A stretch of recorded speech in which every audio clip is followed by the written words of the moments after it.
On BBC Two, Time Watch presents a portrait of the man who lived life in the fast lane.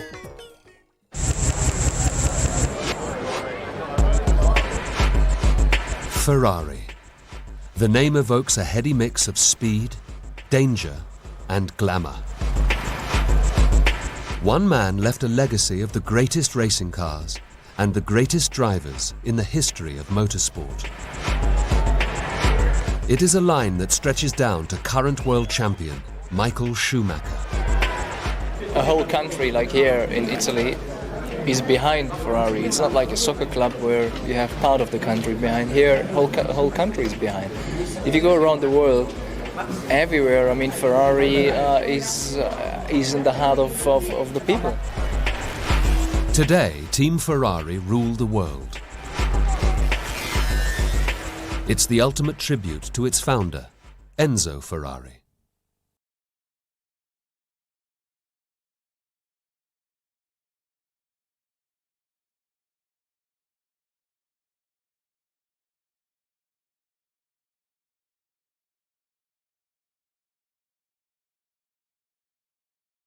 A sport, an industry.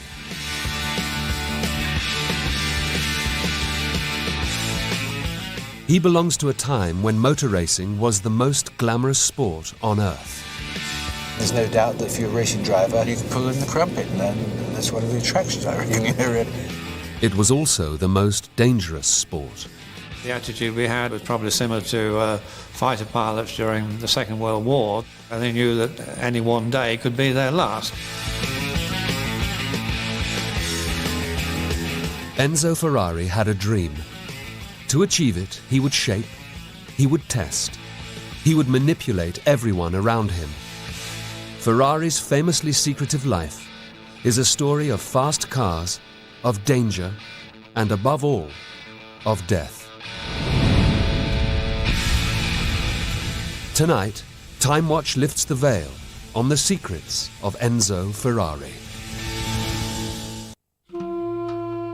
Enzo Ferrari didn't produce the cars that bore his name until he was nearly 50 years old.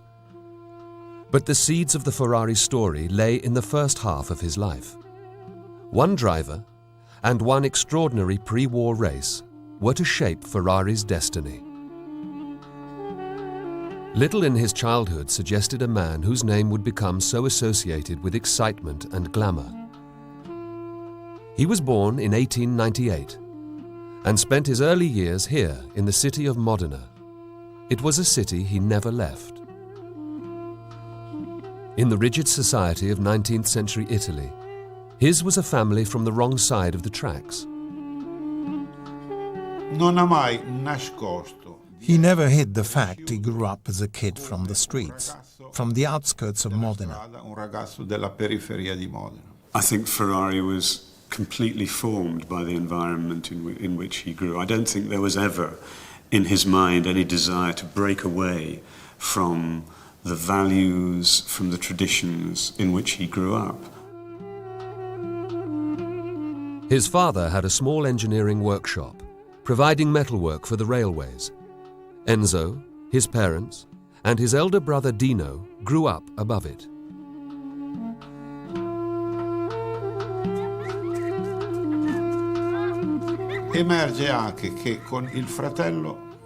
He was jealous of his brother. A jealousy because the brother was good at school. When he went shooting, the brother hit the target and he didn't.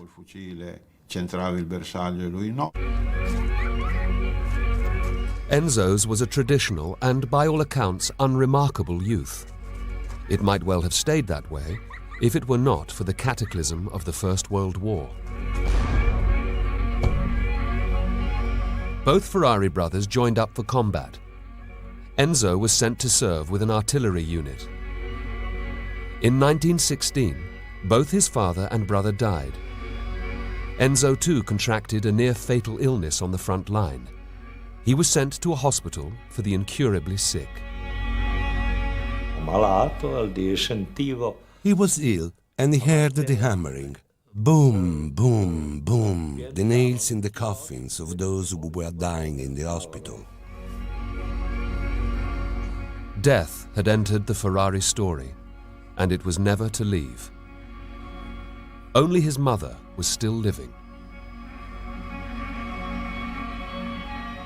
Sua madre diceva, ho avuto due figli, sa che uno... His mom said, "You know that I had two kids.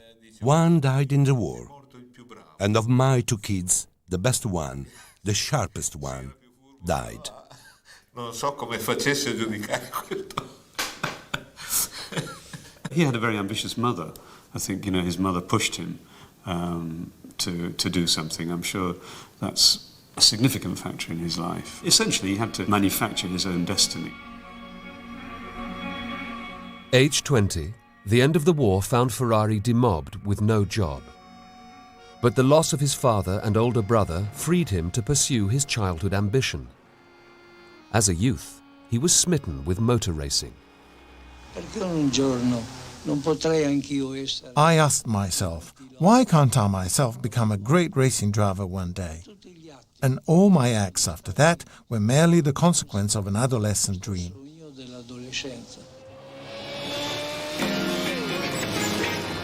Ferrari sold the family home and used the money to buy a sports car. This was his one-way ticket into the fledgling post-war motoring scene.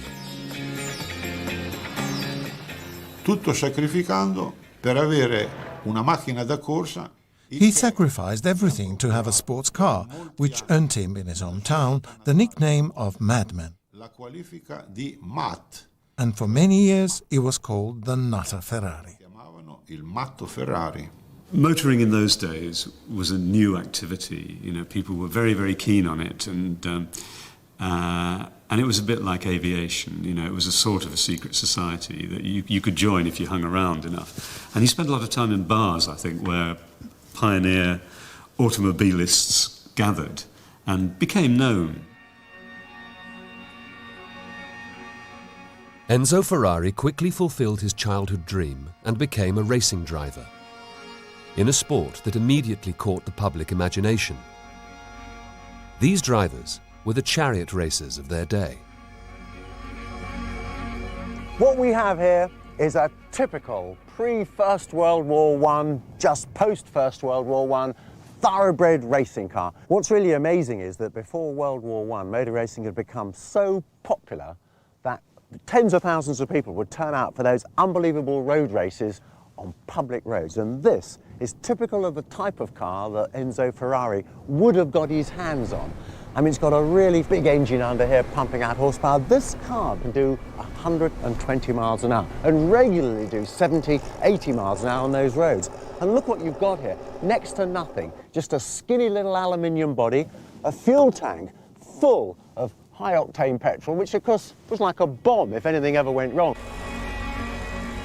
And of course, a driver and a racing mechanic to help him out who were complete and utterly unprotected. A pair of old World War I aviators goggles here with a bit of glass in the front. If a stone hit that, you could lose an eyeball. And the worst part about it was, he hasn't got any front wheel brakes at all. I mean, there's nothing there. Just look at that. I mean, you're bundling along, you want to stop for a corner, something goes wrong, you've had it.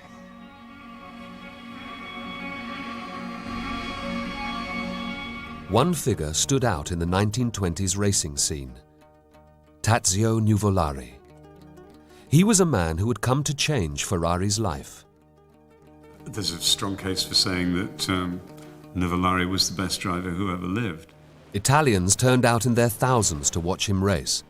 People thought he had a death wish or was in league with the devil. You could see in the way that Nuvolari's car slid around the corner, that he was on the edge all the time, and that it was a really exciting place to be. Ferrari, who was driving for Alfa Romeo, raced against him. When he saw Nuvolari, he saw the perfect racing driver for him. And I think that ideal never left him. Nuvolari era un impetuoso, era Nuvolari was impetuous, instinctive, a brave driver, brave enough to take life-threatening risks. Un pilota che A driver who Ferrari never hesitated in using as his yardstick for judging other drivers. quando doveva giudicare qualsiasi altro pilota. Ferrari's own career as a racing driver was inconsistent. He had a period where he won races, but he was never in the top bracket. But in 1924, he'd been doing well enough that he did get the chance to drive Alfa Romeo's best car, their real sort of Formula One machine, at the French Grand Prix at Lyon. And he got there, and he practiced, and he came home. There's never been a really satisfactory explanation. I think most people feel that he had some kind of psychological meltdown.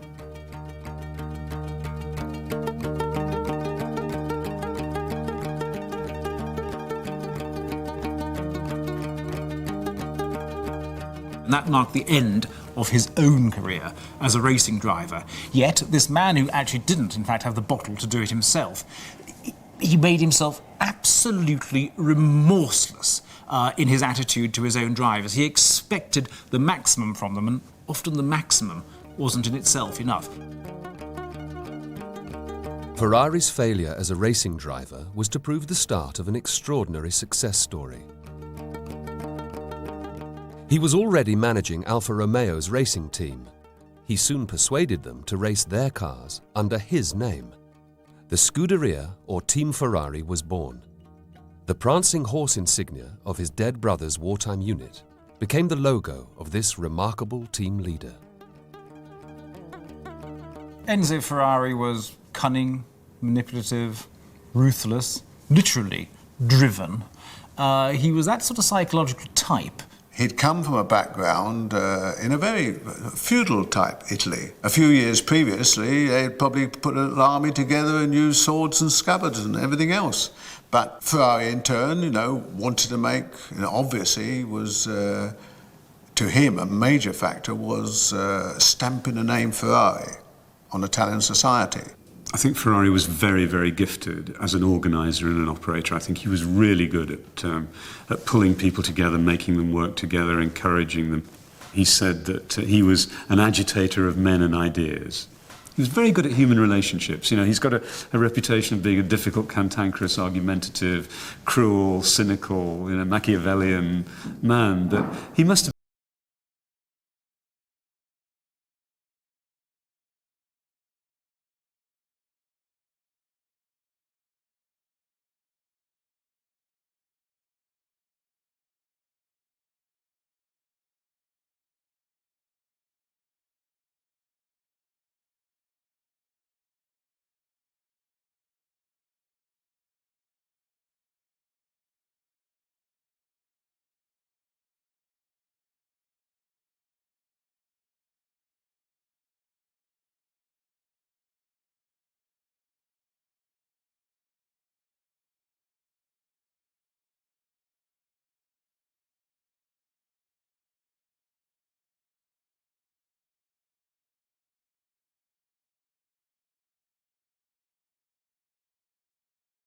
abilities.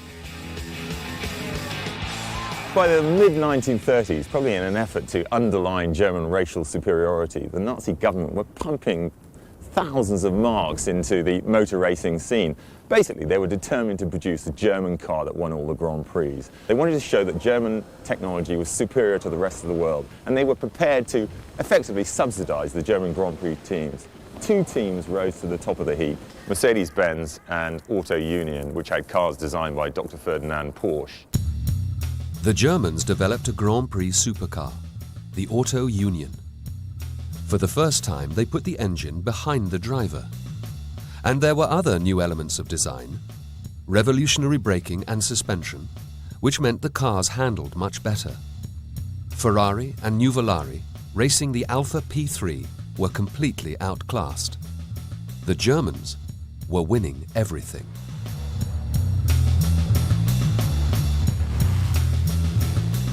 But one extraordinary race, one extraordinary act of defiance, was about to engrave itself on Ferrari's mind.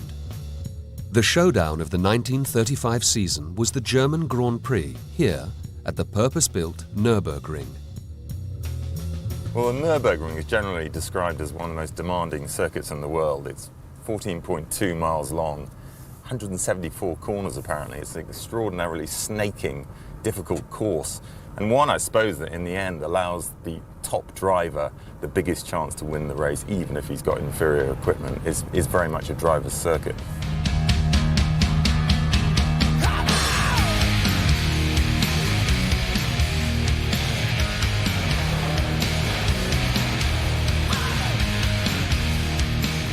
There's a crowd here of about 400,000, and every single person in that crowd was expecting a German victory.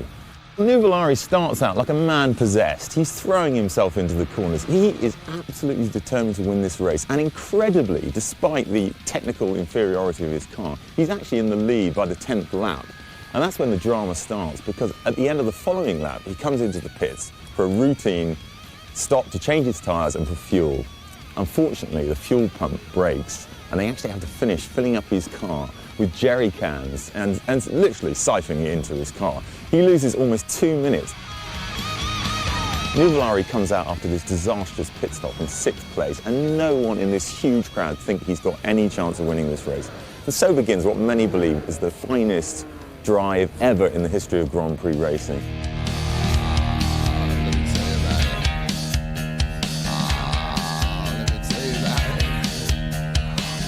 He's throwing his car into every corner, skidding round the corners, hardly bothering to use the brakes. It's the most extraordinary effort to actually get this inferior car up and past 4 of the German cars that are ahead of him until only 1 is remaining, Von Brauchich's Mercedes.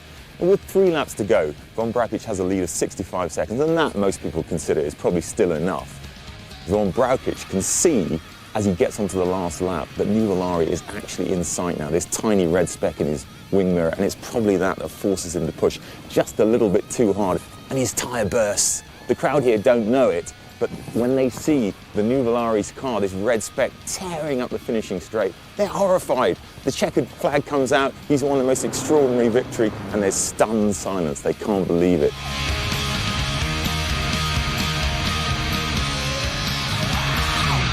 I think this race sears into Enzo Ferrari's mind the template of a perfect driver, a man who can overcome all odds, who can basically produce the finest driving race despite the fact that he has an inferior car, and he's always looking for that man.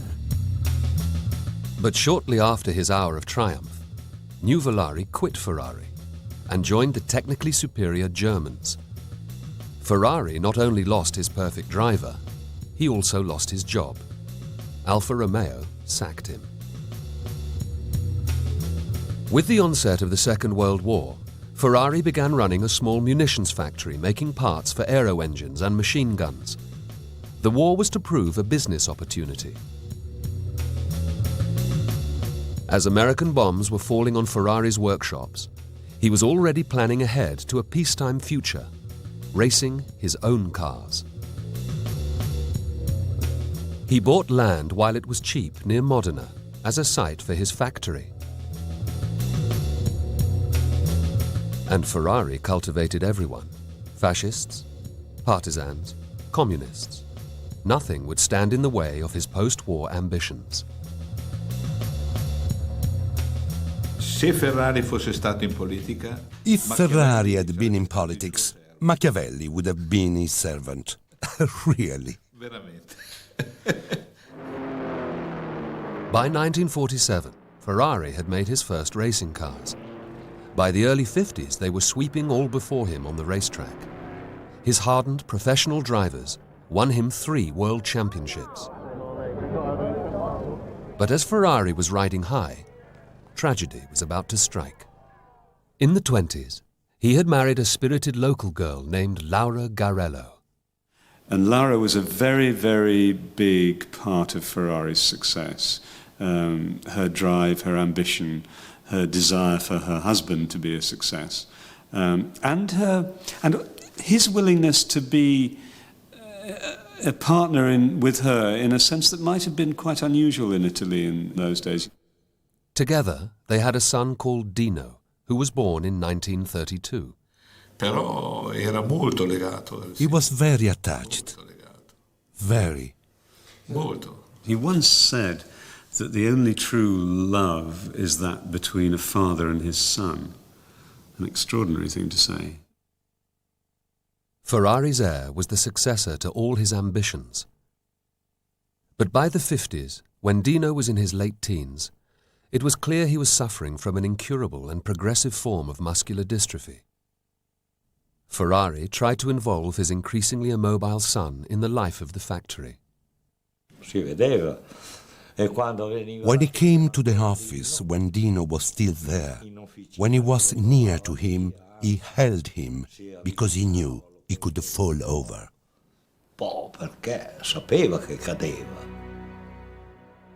Enzo Ferrari's son and heir died in 1956, aged just 24. When he was alone and talking about him, the tears would come. The hard man cracked. Ferrari would stop by my house every morning on his way to the cemetery. He didn't miss a single day. If you go to the tomb, look at Dino. He did this to his face. He caressed his face this way even after his death. Death would remain at the heart of the Ferrari story. His father, his brother, now his son. And a long series of young men would also lose their lives, helping Ferrari shape his dreams.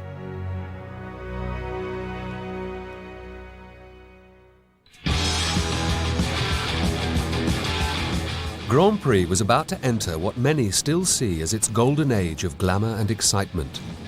And Enzo Ferrari's red cars would be at the heart of it.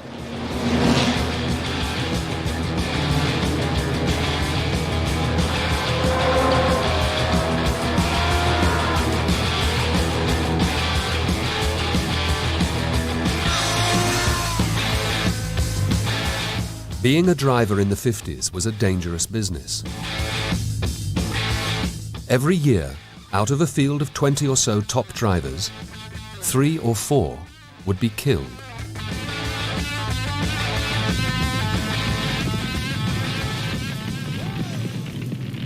Most of the Grand Prix were run on ordinary roads, the roads that were closed for the occasion, for the Grand Prix. And therefore, if you made one mistake, it could be your last, because the road was lined with telegraph poles, with trees, with ditches and brick walls. Well, the fuel tanks, of course, one there, one here, and you can have one in the back. The problem, of course, when you crash is that they're likely to catch fire. You have a leak in one of the fuel tanks, and you'd end up with fuel washing around your legs and things like this, or at least your overalls soaking up fuel. Well, it was the right spirit anyway, even if it did go in the wrong place. This is a crash hat of my era. It was actually a polo for people playing polo. It's made of canvas, glue, and glue. Dad said to me, this is the beginning of my career actually, he said to me, if you want to race, you're going to have to wear a crash hat. And I hadn't seen this nice light one. And I said, well, Dad, that's a bit sissy. None of the fast drivers wear them. The attitude we had was probably similar to fighter pilots during the Second World War. The crowd rushed forward as Tony Brooks has a narrow escape when his BRM crashes. They knew that any one day could be their last, but because it happened so frequently, there was an element of conditioning going on, and it was a way of life which you accepted. The good thing about danger is it sharpens up the whole business. I mean, it's rather like gambling. If I gamble with you and we're only gambling for not coins but for chips, not very important. You start paying in pounds or euros or whatever, then it gets more serious. Well, if you then sort of say, well, look, I'll put it in the biggest bet I've got, and that's my life, boy, it sure sharpens it up. To subsidize his passion for racing, Ferrari had started building sports cars.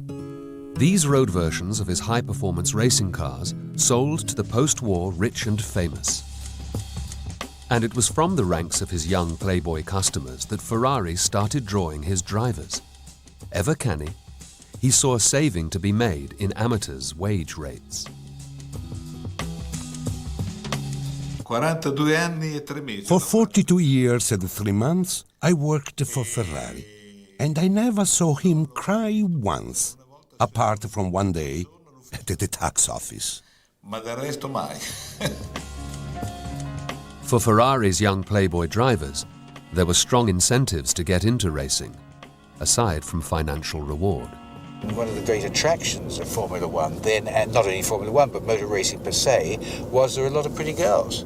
And there's no doubt that if you're a racing driver and you had, your overalls and so on, you could pull in the crumpet, and that's one of the attractions, I reckon, really. Ferrari fostered a particularly intense atmosphere in his factory. He himself rarely took a day off. And if Ferrari worked Christmas Day, he expected his employees to do the same. È stato un padrone esigente. Lui voleva e pretendeva. He was a very demanding boss. He wanted 125% out of you. And if one day you dreamt of giving 110%, you were already seriously deficient. Secondo la sua mentalità, in grave difetto. Ferrari, in public, always gave credit to the skills of the young men who drove his machines. Il rapporto macchina e pilota è molto semplice. Io ho sempre... The relationship between the car and the driver is very simple. I always thought of it as a percentage. 50% the skill of the driver and 50% the skill of the car constructor. Pilota, 50% merito il costruttore, alla macchina. In private, Ferrari was less generous. La sua macchina era sicuramente... The car was certainly seen by him to be the reason for success, not the driver. Il pilota sia stato... The driver for him was a mere accessory of the racing car, not even an accessory. Nemmeno come un normale accessorio. One customer turned driver, Eugenio Castellotti, crashed and died while defending a low-priority track record. The team manager called Ferrari back at the office to tell him that there'd been this terrible accident, and Ferrari sat there and took the telephone call, listened to the team manager and said, Castellotti è morto. Castellotti's dead. Dispiace, I'm sorry. E la macchina? And the car? Over the coming 2 years, the name of Ferrari would become inextricably entwined with the premature death of the young and beautiful. Alfonso de Portaggio, an heir to the Spanish throne, was another of Ferrari's wealthy playboy drivers. Ferrari persuaded him to take part in the Mille Miglia, a 1,000-mile road race around North Italy. Up to 10 million Italians crowded the route to watch. My Merc was doing up to 175, 178 miles an hour, not kilometres. I mean, it's fast when you're going along fast with a straight point. There's a twin-engined aircraft and you're overtaking it. De Portaggio was reported to have had a bad feeling about taking part. Before his final checkpoint, he embraced his girlfriend, Hollywood actress Linda Christian, in one last passionate kiss. Hours later, he was dead. Driving at 130 miles an hour, he clipped a curb and flew into a crowd of onlookers, killing himself and 13 others. Among the dead were 5 children. Ferrari was charged with manslaughter and only acquitted after 4 years of legal wrangling. It was to get worse. The 1958 season was to prove one of the blackest in the history of motorsport. So many young men would die at the wheel of his cars, the Vatican accused Ferrari of being like the god Saturn, who consumed his own sons. The surviving Ferrari frontline team was made up of 3 drivers. One of them was Italian Luigi Musso, who was having a passionate affair with 18-year-old Fiamma Bresci. Never again in my life was I so happy and in love as I was with him. It was an incredible and amazing thing. Musso's teammates were 2 dashing Englishmen, Mike Hawthorne and Peter Collins. The team, however, was soon at each other's throats, a situation Ferrari encouraged. He would write to me about the badgering he would have to put up with from these 2 people, because strength comes in numbers and they were united against Luigi. I think Ferrari was perfectly willing to play off his drivers against each other if it meant that they would go faster and that one of them eventually would win the race. He certainly liked a little bit of controversy. And if there wasn't any going at that time, everything was running smoothly, you can be certain that Mr. Ferrari would come along and create some. He did expect the maximum out of a driver and perhaps a shade more, and used to think that the psychological pressure would produce better results from the drivers. To add pressure to the team's situation, their cars were becoming uncompetitive. English garage owners had revolutionized racing car design. On the track, the green English cars, raced by drivers such as Stirling Moss, were beating Ferrari's beautiful red machines. Look at the beauty of it. I mean, fantastic. The engine in the front, not that huge. I mean, it's 2.5 litre. This one's a 6-cylinder. Everything is so beautiful, but not as good as that one because it wasn't as agile as the Cooper. You've got a lot less weight because the engine's there, the wheels are there, the gearbox is here. So you haven't got a prop shaft coming through as you have with that one. This car you put on, that one you get into. This one actually will beat that one.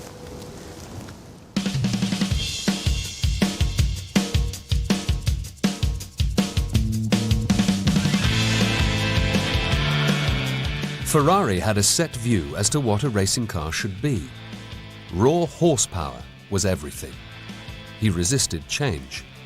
So for much of the '58 season, his poor handling Ferraris were being beaten.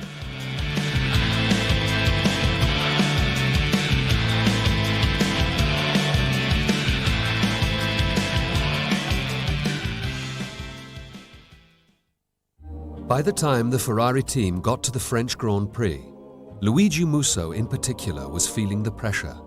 The shadow of Nuvolari's great victory over the Germans lay behind Ferrari's expectations of his drivers. A driver could always overcome inferior equipment to win.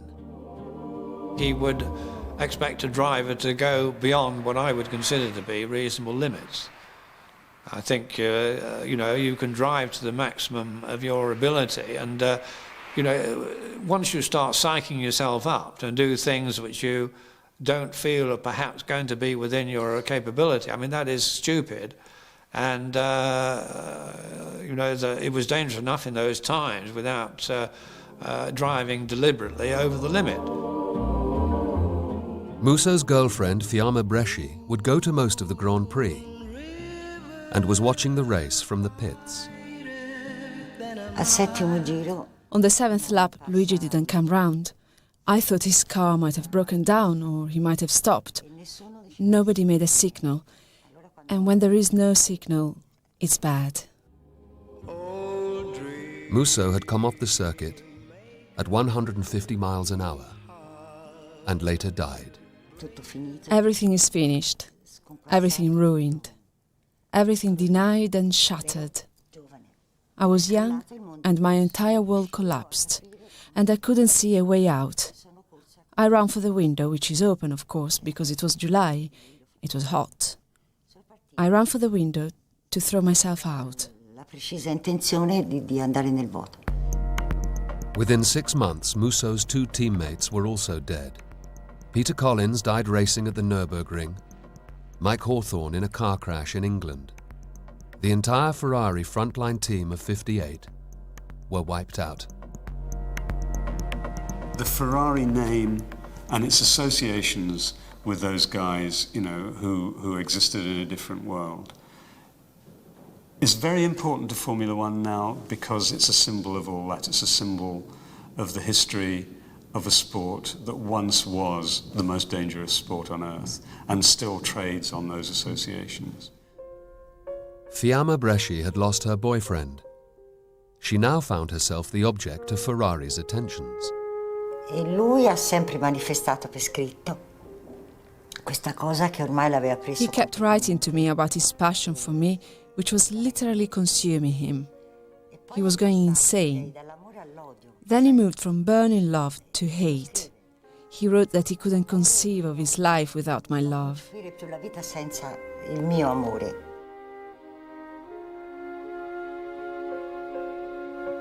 e ha cominciato a parlare di matrimonio. He asked me if I wanted to marry him, E io non potevo. and I couldn't. First of all, because I was still in love, Primo, ero ancora and innamorata. second, because of the age difference. Secondo, la differenza di età. After 2 years, they started a relationship. Fiamma was to remain close to Ferrari for the rest of his life. His domestic arrangements were becoming increasingly complicated. He'd moved into one of the biggest houses in Modena with his mother and with his wife, Laura. There were two people in his family he relied on, his mother and his wife. The fights between man and wife were terrible. I would say every day, but it was more like every night than day. I used to ask myself, how could she be so aggressive all night? He found respite in a parallel second family. For Ferrari also had a long-standing relationship with local woman Lina Lardi. They met before the war, and together they had an illegitimate son called Piero, born in 1945. My mother was a very patient, calm woman who loved the quiet life. He would come every day for lunch, and the thing the kids remember is that he'd come every day with a present.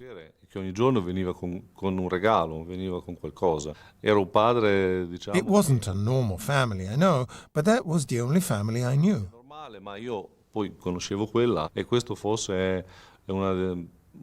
And this is perhaps one of the less-known sides to him, where he took off the dark glasses and became a much sweeter, more affectionate man than he liked to show the world. In public, Ferrari had started cultivating an air of deliberate mystique behind his trademark dark sunglasses. He knew how to work his moods to get what he wanted. There was something sort of positively operatic about him. I suspect also probably a little bit ham. We called him Zacconi after an old theatre actor because he was so convincing. He managed to make himself appear upset, hurt. He was capable of everything.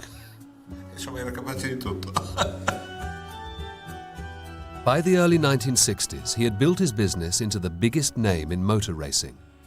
He'd stopped going to Grand Prix races.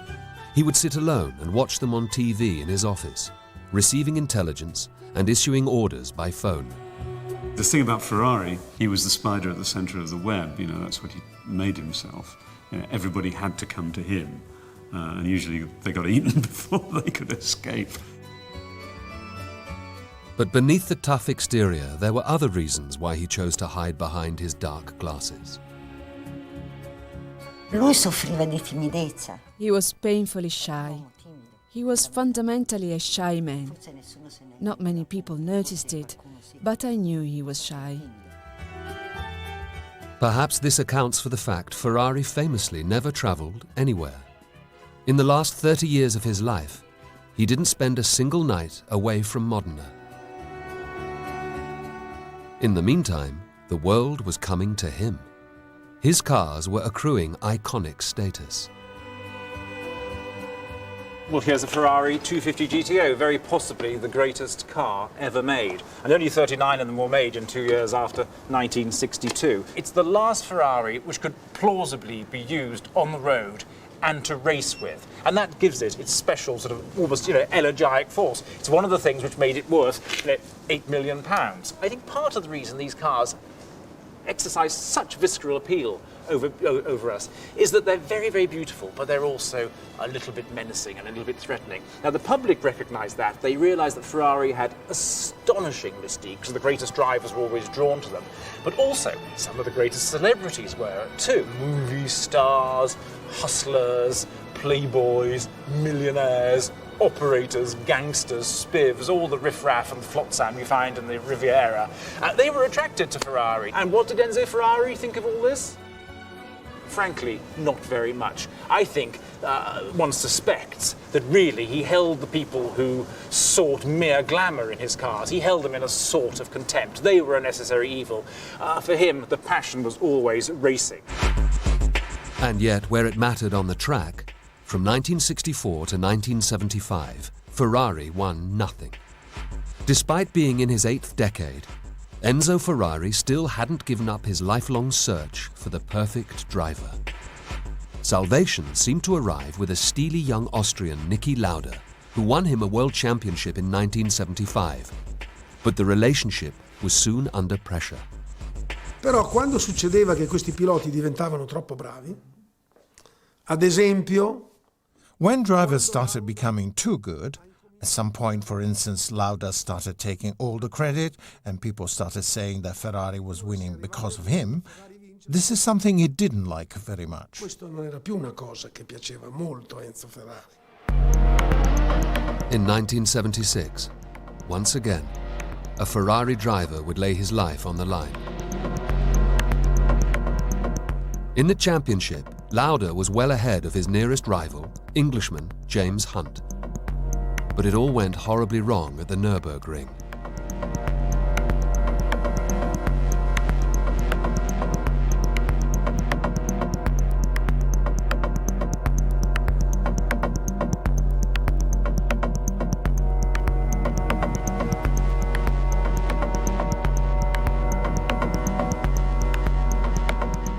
Lauda was pulled from the wreck by his fellow drivers.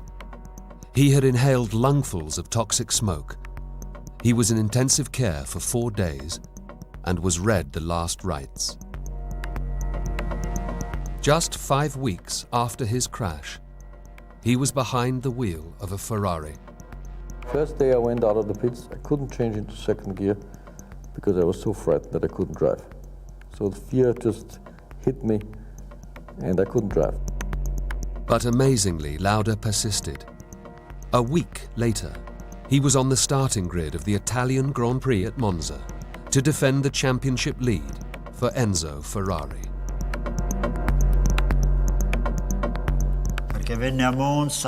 He came to Monza bleeding. He was still a boy. He was in a pitiful state. No one would have believed it. Yet, he had the courage to race at Monza. Astonishingly, Lauda finished 4th. Now the whole season came down to the last race at the Japanese Grand Prix. Hunt and Lauda bid for glory in the torrential rain. Jody Scheckter also drove in that race. You can be going along the straight and all of a sudden the car just aquaplanes, and then you just have no control at all, and it normally goes back. And then the visibility, you can't see. And so if there's something that happens in the track, you won't see it. You'll hit it at 180 miles an hour and not even realize.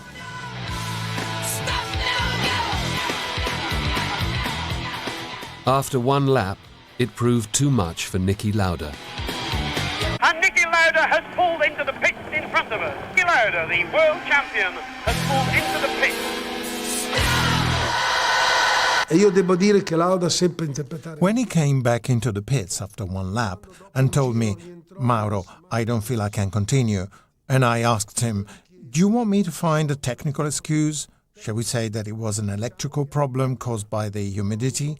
He replied, no, Mauro, I will say that I simply did not have the strength to carry on. Io dirò che non ho avuto la forza di continuare. Niki was brave to actually get out the car. I was never that brave. Lauda's bravery cost Ferrari the championship. Ferrari rarely forgave a driver who parked up an operable racing car. That did his head in. It was his way of dealing with that kind of a behavior. Il suo modo per contestare un atteggiamento. Il pilota doveva rischiare e doveva vincere. Drivers had to take risks and win, even if there were difficult times. He expected a driver, when he got behind the wheel, to give his all. The relationship between Lauda and Ferrari never recovered. Just 1 year later, a last young man came along who might satisfy Ferrari's lifelong search for the perfect driver. Gli dissi, I said, boss, I saw a driver who reminded me of Nuvolari. He's Canadian, and I think he's called Villeneuve. Villeneuve. He drove like Ferrari's old master, New Volare. And now Villeneuve's in second position. And Villeneuve goes over the corrugation. You saw him getting really excited. And as soon as this overtaking took place, he said, Benzi, now I got to take a pill. And he went to the toilet to take a pill to calm himself down. Second, and Villeneuve go. Incredible! Villeneuve stood on everything, locked up his tyres, got the line, and he's back into second position.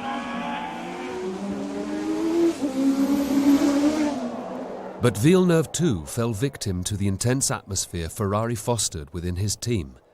At the San Marino Grand Prix in 1982, his teammates snatched victory by deliberately disobeying team orders. He knew that he'd been had. Ferrari weren't really supporting him that much, actually. I think, I don't know, but maybe they were playing the one against the other game at that stage. In his next race, Villeneuve crashed and died. He was the last to die in the service of Enzo Ferrari.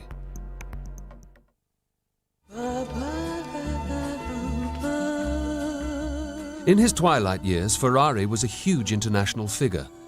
In Italy, they called him the Pope of the North.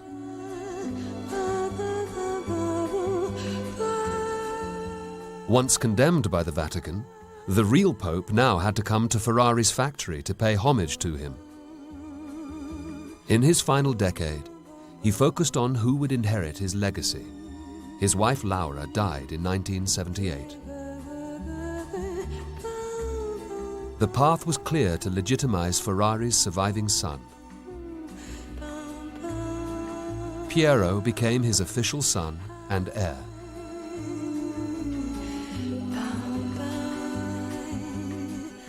In 1988, Ferrari died in his sleep. The man whose life and success was so entwined with death had finally succumbed.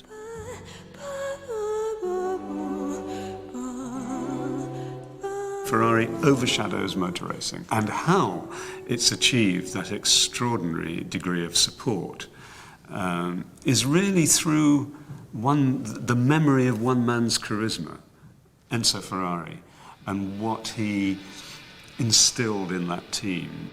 Enzo Ferrari's company wasn't so much a car manufacturer, it was an entire belief system. Ferrari completely transcends the limitations of the mere automobile and instead works, on the same level as myth and religion.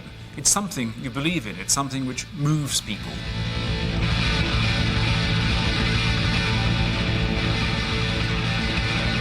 The Ferrari team were to remain in the wilderness for the best part of another decade, until the arrival of Michael Schumacher.